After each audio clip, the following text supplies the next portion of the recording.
Welcome again to Tales of the Trade. I'm Chirag Desai. And on today's episode, we're continuing our conversation about the content business, specifically the business of podcasts, with James Cridland, founder and editor of Podnews.net, a not-so-little platform that has become the place to get podcasting news and so much more.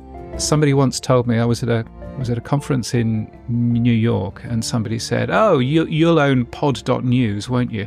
And I said, yeah, of course I will. And then for the next 10 minutes, hid away in a corner of the pub. And bought the domain? Bought the domain.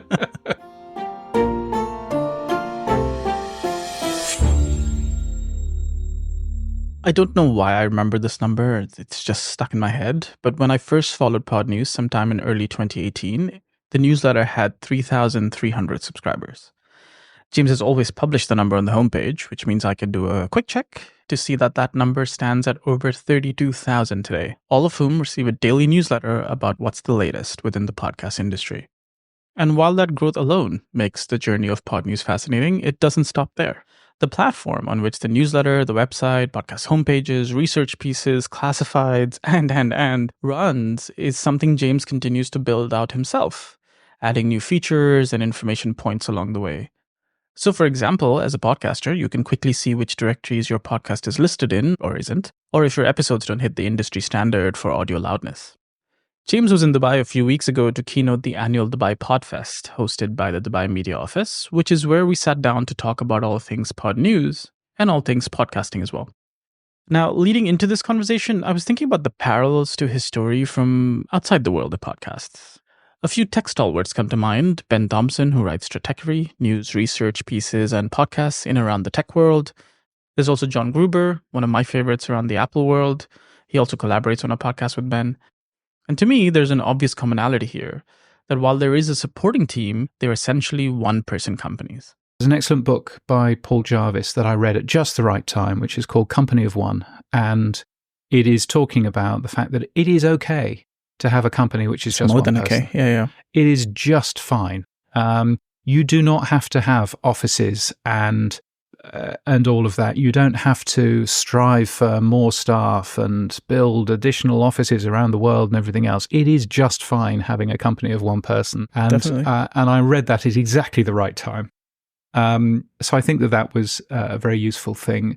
Now, to create that great company of one, you also need to have that perfect intersection. James comes from a background in radio that spans 35 years. He's also got a tech background. He wrote his first RSS feed in 2005. And for context, that's a whole year before Spotify was even founded, a throwback to a time when podcasters were writing and hosting their own podcast feeds. In 2017, James was already writing a weekly radio newsletter. And while talking to a friend at a radio conference that year, he decided to explore the idea of a dedicated podcast newsletter. And I remember thinking, this is going to be difficult to get a daily newsletter out there, because I don't think there's enough news. There's enough news, yeah. At least 10 years ago, Certainly the case now. Yeah. There is way too much news, but back then it's actually quite hard. Mm-hmm.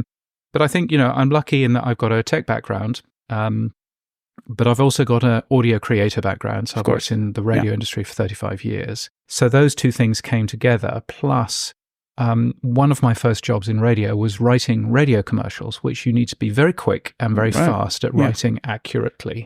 All of these three things kind of collide with what I do, because I do the tech partially because I find that bit fun, but also partially because I can then get it to do some serious time-saving stuff.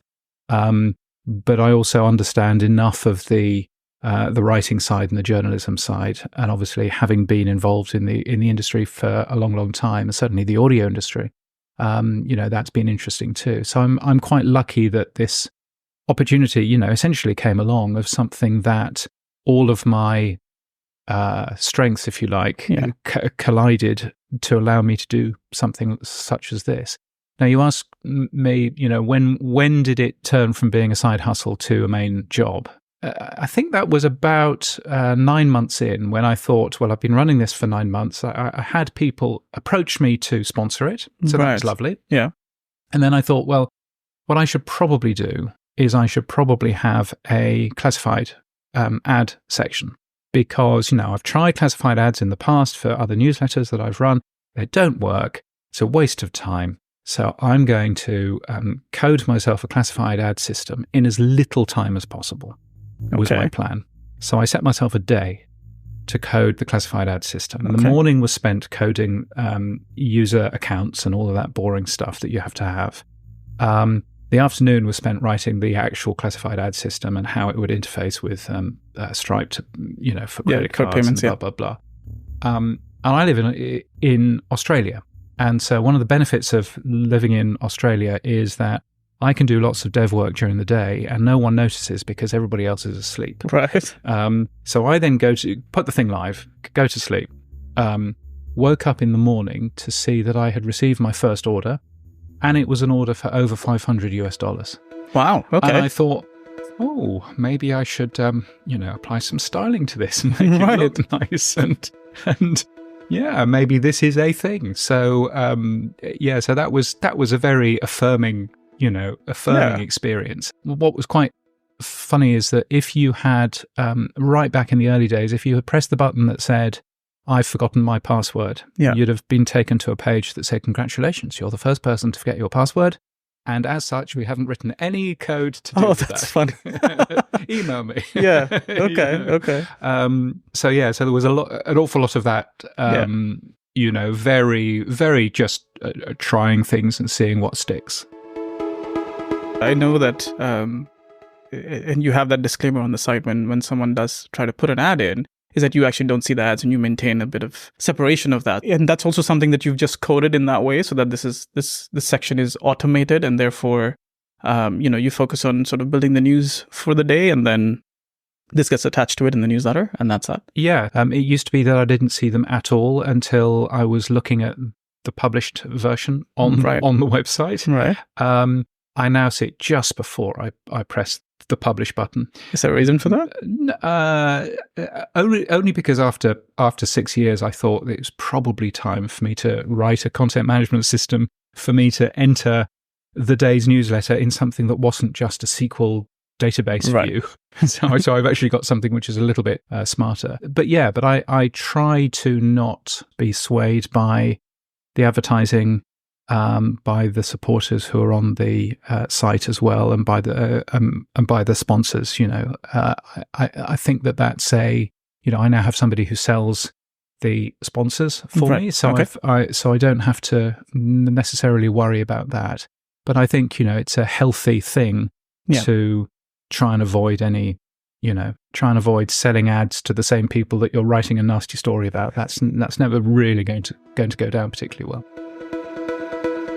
There's another commonality between the Ben Thompsons and the James Cridlands, which is the tech stack, or rather their control of the tech stack. A couple of years ago, for example, Ben Thompson launched Passport, a custom platform that now powers his entire subscription offering. And while there's something to be said about having control of the stack, I think the story here is about customization, whether it's in the form of features that aren't typically available on content platforms or just core business optimization. I think a lot of what I do is spending as much time as possible getting rid of the stuff that I do which isn't creative, which isn't writing or learning or, reading. And so therefore, the code that I've written is very much, it's built only for me. And so one of the reasons why I can't take a day off is that it is impossible for anybody else to use this. But, it's built for me. It's built to enable me to very quickly publish, a newsletter, particularly, for example, today, as we record this, we're going into a big conference and I've got quite a busy day and I still haven't written the newsletter and it comes out at 3:00 this afternoon. Right. And at some point I've got to write it and then record it and then, and then all of that. So I need the publishing systems to be as quick as possible.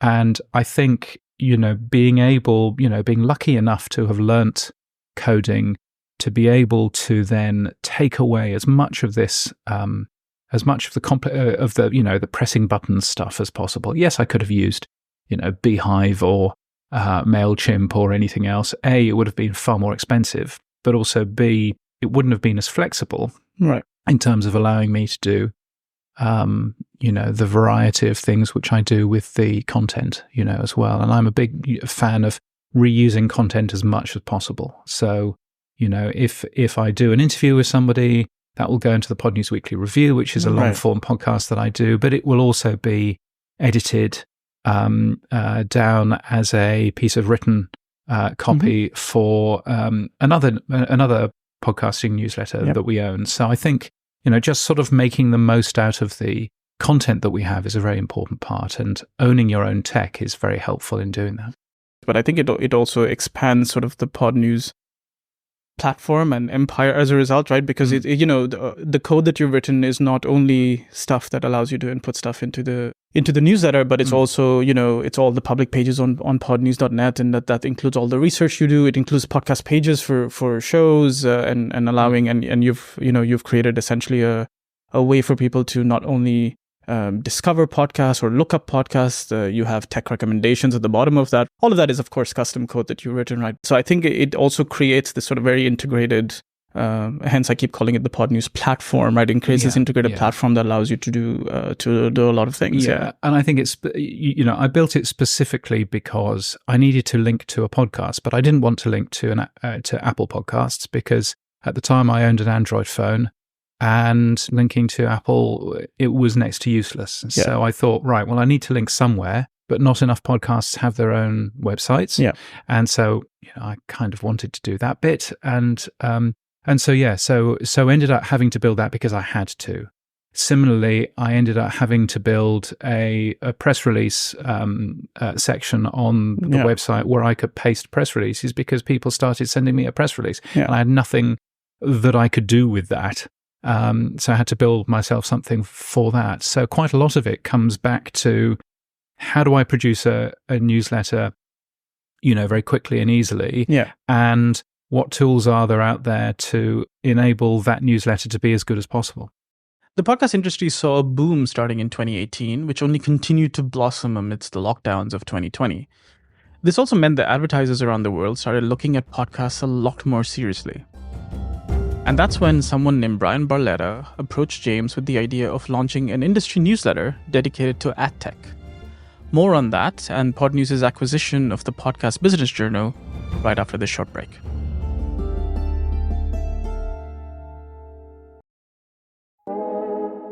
What do Mattel, Banana Republic, ButcherBox, and Glossier all have in common?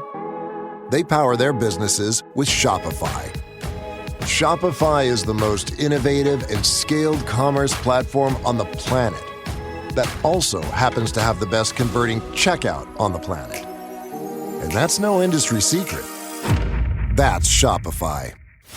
Learn more at shopify.com/enterprise. Welcome back to Tales of the Trade. I'm Chirag Desai. In May 2023, Podnews acquired the podcast Business Journal, a research-driven newsletter that has now become a weekly publication from Podnews. James also hosts a weekly podcast called the Podnews Weekly Review with Sam Sethi, CEO of True Fans, a podcasting creator platform. He speaks at podcast events around the world, including the 2024 Dubai Podfest, where we had this conversation, publishes guides and research pieces. Before the break, we spoke about the tech stack that James has built to run Podnews. And in 2020, when Brian Barletta approached James to launch Sounds Profitable, it was built on the same stack. So I built the Podnews platform initially so that it would do two newsletters. It would do the Podnews newsletter and it would do my radio newsletter, which at the time was rather a lot larger because it had 3,700 people. Right.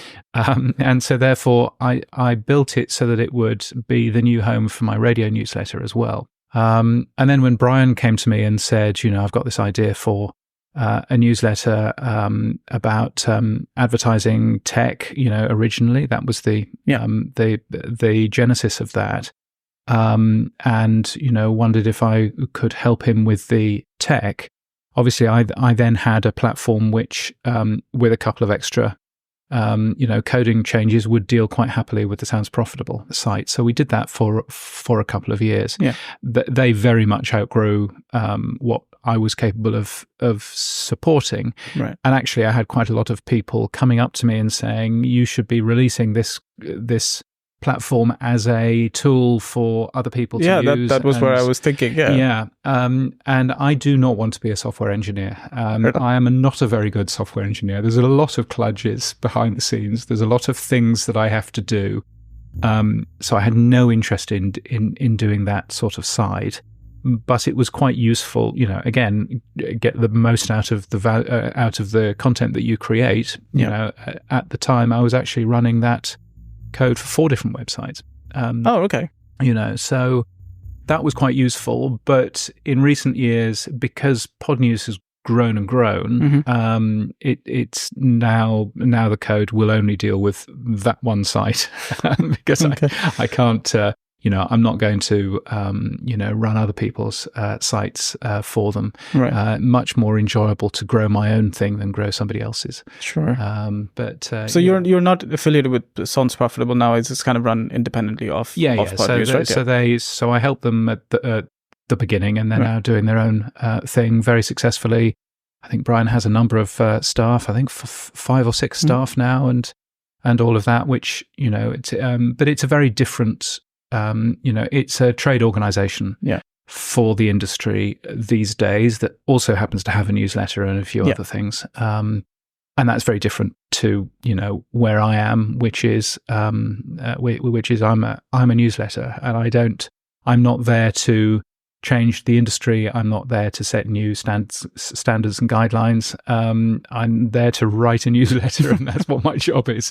So I think, that there's a clear difference there in terms of that. So now let's talk about the Podcast Business Journal, right? So that's a slightly different story for you in terms of, you called it an acquisition, in terms of inheriting this newsletter and this sort of, that did all of this amazing work. But today you're running that in parallel with Podnews. And but talk me through sort of how that got started. So I've known Eric Rhodes, who was the publisher of the Podcast Business Journal for a long, long time.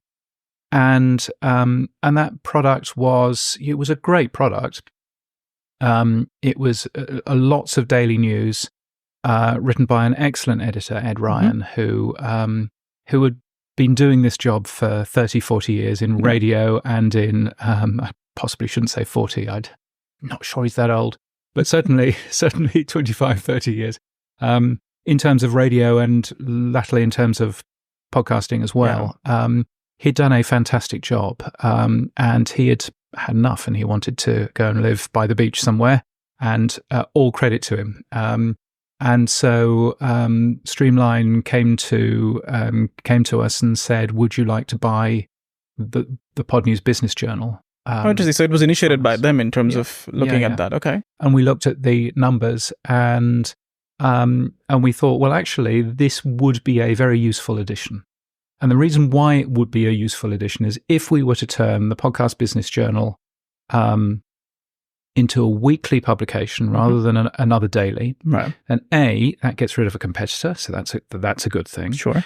But also B, it helps with 2 of the reasons why people unsubscribe from the Podnews newsletter. Okay. Reason number 1 is we talk about other countries than America. Interesting. Okay. Yes. And so, why would I be interested in, what's going on in the United Arab Emirates, for heaven's sake? So that's the first thing. And the second thing was too much. I can't deal with a daily. Yeah, that I can see. A daily email. And so by offering a weekly email, which solely focuses on the business side of podcasting in the US, that's all it does. That actually fixed both of the issues that we had with unsubscribes. Interesting. Okay. And allowed us to move forward. So that's been very useful. But also, what I was very surprised at is when we actually signed the papers and did the deal and everything else. Of course, we got the old website, we got all of the subscriber information. And the subscriber information, interestingly, around 50%, 50-60% were brand new people to the Podnews network that weren't getting our stuff before. Right.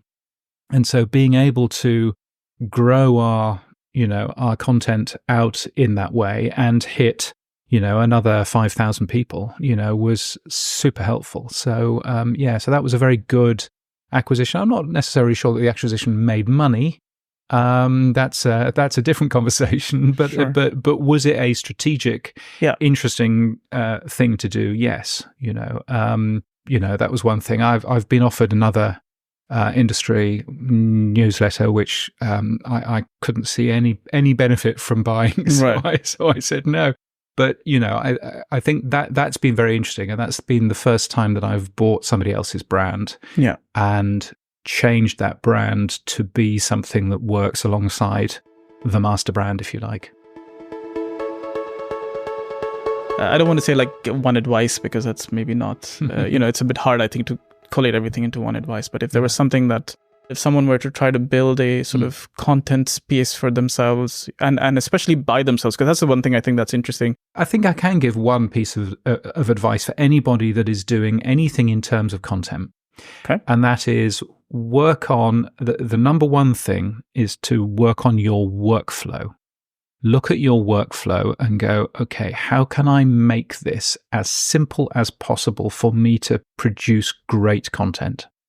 So a couple of examples. The Podnews newsletter comes out at 6 or 7 a.m.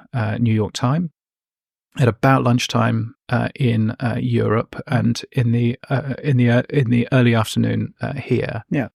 And the reason why it comes out at those times is nothing to do with the best time for a newsletter to come out. The reason why is that's 9 o'clock at night, my time when I'm at home. Right. And that allows me to spend a day working for somebody else if I want to. It's all to do with the workflow. When can I publish that I know that I can still produce something? The reason why the Podnews newsletter is a lot of very short bullet points with a couple of sentences, and that's it most of the time, if I'm not digging into something, is again because there is no way from a workflow point of view of doing what, for example, the Podcast Business Journal was doing, and writing a full page for every single story, which is essentially rewriting a press release and blah, blah, blah. That I've been there, I've done that. You can't run a business that way. So again, coming back to workflow, it's really important just to save as much time as possible on everything that you're doing that isn't the final product. So, formatting things, laying it out beautifully on a page, all of that, just automate as much of that as you possibly can.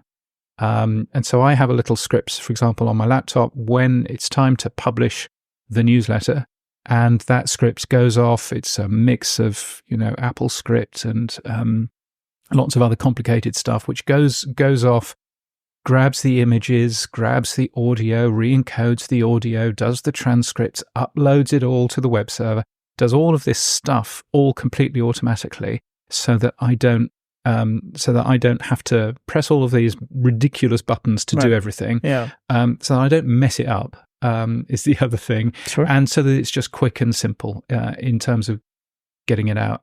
I think getting the workflow right is the overall, function of actually, getting a content product right. How long does that script take to run through every day? It only takes a couple of minutes. But I mean, obviously, that's after I've written everything.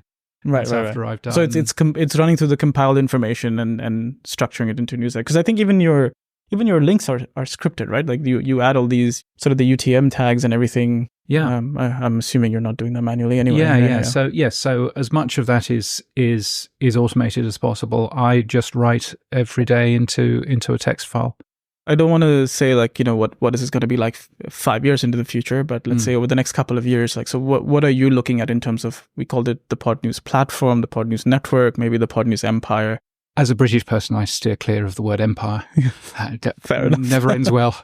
So I think what I would like is to make sure that, again, reuse as much of that content. I'm very aware that there's a set of people out there who are fans of podcasts, but aren't in the podcast industry and aren't really very interested in, what new feature has Megaphone released today and all of that kind of stuff. That's not particularly thrilling or exciting to them, but they would be interested in hearing that Alex Goldman has a new show out, or PJ Vogt has a new show out, or whoever it might be. And not together, just FYI. Yeah, but not most certainly not. I think there's a story there. Yeah, there is. So I think that there is definitely something in something aimed at a podcast fan rather than a podcast industry insider. So perhaps that might be nice to end up doing in the future. I call it the Podnews Network only because I own the domain name podnews.network. Somebody once told me, I was at a conference in New York, and somebody said, "Oh, you'll own pod.news, won't you?" And I said, yeah, of course I will. And then for the next 10 minutes, hid away in a corner of the pub. And bought the domain? Bought the domain. So, yes. But, so I think that there's definitely something there. But in terms of very much keeping it around the podcasting world, you know, that's my goal, really. You're looking back at this sort of journey now. Is there anything you would have liked to do differently? There are plenty of technical things I'd like to have done differently, but then that's always the way, isn't it? Yeah. But you know, I mean, there are a few sort of, you know, sort of personal things in there. But I think I'm very lucky in what I've done, what I've put together, and you know, it's certainly something that I think as radio enters a new chapter of perhaps not being as big as it was, perhaps not being as rich as it was, certainly. I think, you know, I was lucky to have found, I don't want to call it an escape route, because that would be slightly cheeky. Radio is still very, very popular, way more popular than podcasting. Right.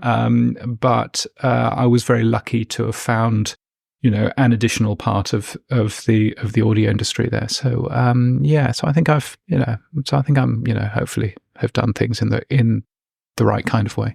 Are there any regrets today in terms of what you're doing? Anything that you would like to change significantly in the future, or even insignificantly, maybe? You know, I mean, at the end of the day, you know, obviously sometimes the stories that you cover, people don't like the way that you have covered a particular story, and you lose them as a friend, or you lose them as somebody who will talk to you. You know, and occasionally I've had, you know, so there are a few stories there, clearly. Yeah, you know, so occasionally I've had people who I admire, but who have behaved badly, and when I've called out that bad behaviour, you know, for entirely understandable reasons, they won't talk to me anymore, and that's a bit of a shame. I mean, it's interesting. Before coming here to the UAE, I was on a Pacific island at a media conference on the island of Niue. Right. And this particular island has a population of 1,600 people.